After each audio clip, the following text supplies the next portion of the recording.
আসসালামু আলাইকুম সবাইকে। আশা করি আল্লাহর রহমতে আপনারা অনেক ভালো আছেন। আজকে যেই টপিক নিয়ে কথা হবে সেটা হচ্ছে সামারি রাইটিং, যেটা এসএসসি, এইচএসসি প্রত্যেক লেভেলের স্টুডেন্টদের জন্যই কিন্তু সমান গুরুত্বপূর্ণ। আর সামারি রাইটিং নিয়ে শিক্ষার্থীদের মাঝে অনেক রকম কনফিউশন থাকে, অনেক রকম প্রবলেম ফেস করে তারা। তো ইনশাআল্লাহ আজকের পর থেকে কোনো কনফিউশন, কোনো প্রবলেম কিছুই থাকবে না। কিন্তু তার জন্য পুরো ভিডিওটা টেনে দেখতে হবে। আর আপনাদের ফ্রেন্ডগুলোকে অবশ্যই আপনারা ভিডিওটা শেয়ার করবেন। আর আমাদের পেজটাকে অবশ্যই ফলো করে রাখবেন। আর আরেকটা কথা সেটা হচ্ছে যারা একটু দুর্বল স্টুডেন্ট আছেন, যাদের একটু সমস্যা বেশি আছে সামারি রাইটিং নিয়ে, তাদের জন্য আমি একটা ফরম্যাট দিয়ে দিব। যে ফরম্যাটটা ফলো করলে আপনারা ইজিলি হয়তো ইয়াটা লিখে ফেলতে পারবেন সামারিটা সুন্দর মতো। তো যাই হোক, আমরা দেরি না করে চলে যাই আমাদের ভিডিওতে। সো সামারি নিয়ে কথা বলার আগে সবচাইতে বেশি গুরুত্বপূর্ণ যে জিনিসগুলো সেগুলো হচ্ছে রুলস গুলা। কিছু রুলস আছে, মাস্ট ফলো করতে হবে। তো আমরা দেখি রুলস গুলো। এক নম্বরে যেটা আছে, one three of the passage, অর্থাৎ আপনাকে হচ্ছে আপনার যে প্যাসেজটা দেয়া থাকবে, যে প্যাসেজ থেকে আপনাকে সামারি করা লাগবে, সেই প্যাসেজটাতে সেই প্যাসেজটা আপনাকে দেখতে হবে যে যদি এক তৃতীয়াংশ, অর্থাৎ যদি মনে করেন, আমি একটু ইজি করে দিই, মনে করেন প্যাসেজটা যদি হয় 9 লাইনের টোটাল, আপনি লিখবেন সামারিটা 3 লাইনের। প্যাসেজটা যদি টোটাল 12 লাইনের হয়, আপনি সামারিটা লিখবেন 4 লাইন। আর প্যাসেজটা যদি দেখা যাচ্ছে যে 15 লাইন, আপনি লিখবেন হচ্ছে 5 লাইন। এরকম এক তৃতীয়াংশ হিসেব করে আপনাকে কিন্তু সামারিটা লিখতে হবে। তো আশা করি এটা বুঝতে পারছেন। 2 নম্বরে যেটা বলছে ইন আ প্যারাগ্রাফ, অর্থাৎ অর্থাৎ আপনাকে সামারিটা কিন্তু একটা প্যারায় শেষ করতে হবে।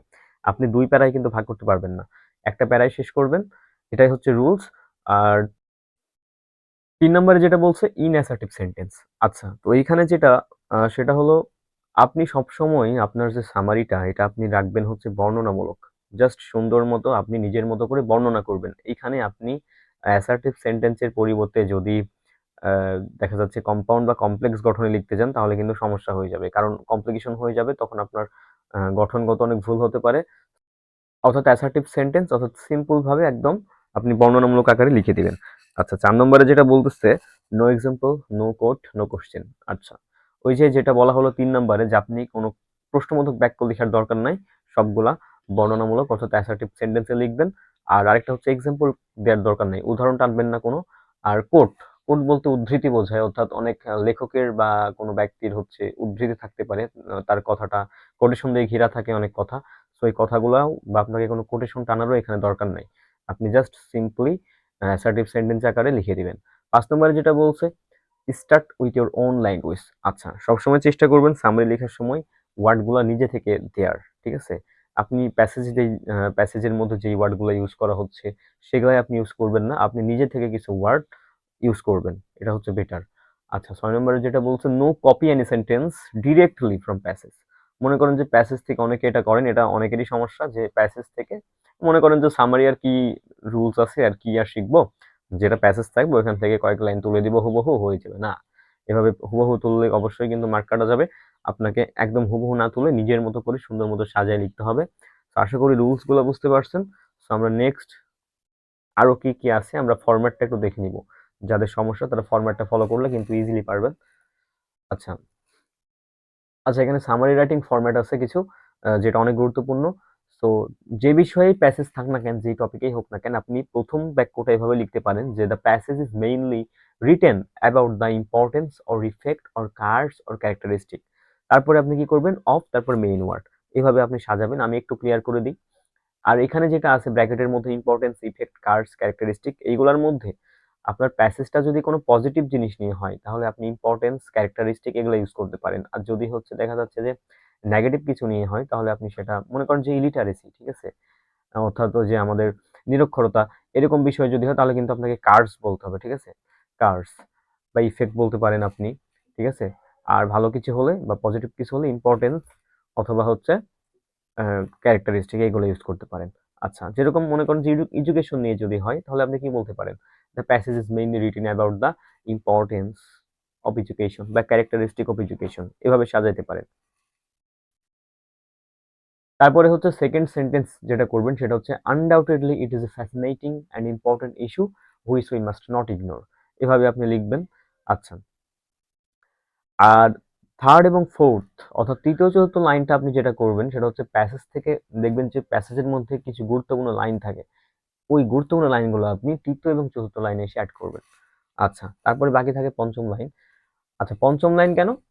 যে মানে যদি ৫ লাইন লিখাটা মানে স্ট্যান্ডার্ড ধরা হয়। আপনার সামারি লিখাটা ৫ লাইনে হলে ভালো হয়। হ্যাঁ, যদিও আপনাকে অবশ্যই ফলো করতে হবে টোটাল যে সামারি সেটার ১/৩ আপনাকে ফলো করেই করতে হবে। তবে ৫ লাইন হলে বেটার হয়।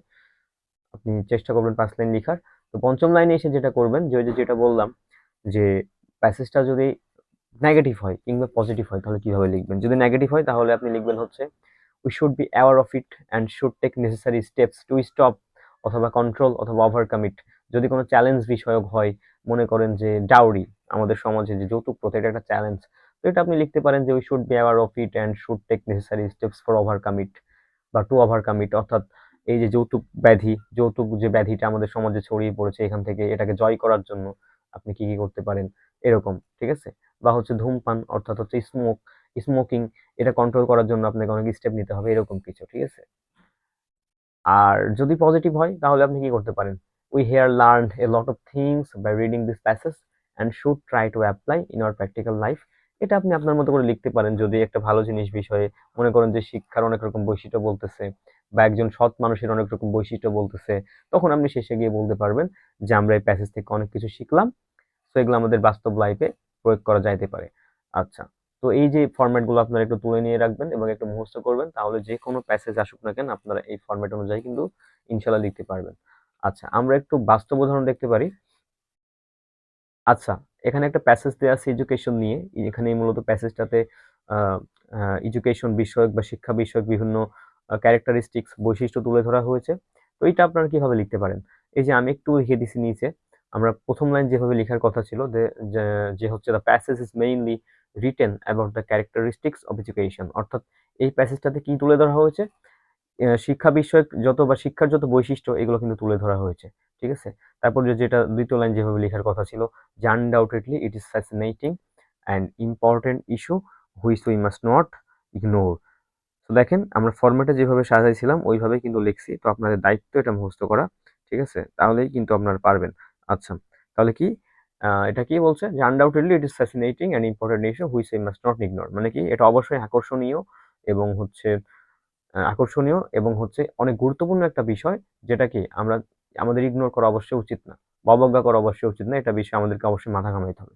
আচ্ছা, তারপরে যেটা বলছিলাম যে ৩য়, ৪র্থ লাইনটা আপনি কি করবেন? প্যাসেজ থেকে ইম্পোর্টেন্ট কিছু লাইন তুলে দিবেন। আমি একটু ধারণা দেওয়ার জন্য একটা লাইন দিয়ে দিছি যে emphasizes that education it emphasizes that education equips us with fundamental abilities such as rational decision making and effective communication.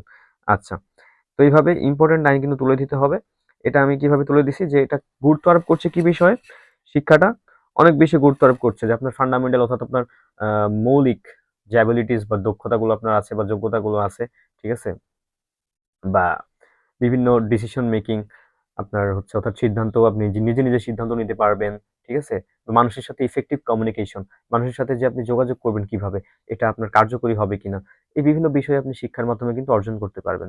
So এটা কিন্তু অনেক ইম্পোর্টেন্ট লাইন ছিল প্যাসেজের মধ্যে। এইজন্য ৩য় এবং ৪র্থ লাইনে আমি এড করে দিছি। আপনারাও ঠিক আপনারা যে প্যাসেজটা পাবেন পরীক্ষায় সেই প্যাসেজ অনুযায়ী আপনারাও ৩য় এবং ৪র্থ লাইনে কিন্তু এই গুরুত্বপূর্ণ লাইনগুলো তুলে দিবেন। আচ্ছা। তারপরে যেটা পঞ্চম লাইনের কথা বলছিলাম যে পজিটিভ হলে পজিটিভ উপায় আছে, নেগেটিভ হলে নেগেটিভ উপায়ে কিছু লেখার এই যে দিয়ে দিছিলাম। তো এটা যেহেতু আমাদের পজিটিভ শিক্ষার ভালো দিকগুলা বলতেছে। সো আপনারা এইভাবে লিখতে পারেন যে পজিটিভে বলছিলাম we have learned a lot of things by reading this passage, অর্থাৎ এই প্যাসেজে আমরা কি শিখছি?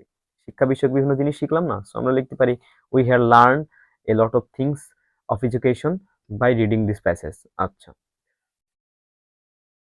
সেই মোটামুটি ফরম্যাটটি ছিল। এই ফরম্যাট আপনারা যদি একটু ফলো করেন ইনশাআল্লাহ আ আপনারা লিখতে পারবেন আশা করি। তো যাই হোক আজকের মতো ক্লাসটা এখানেই শেষ করছি।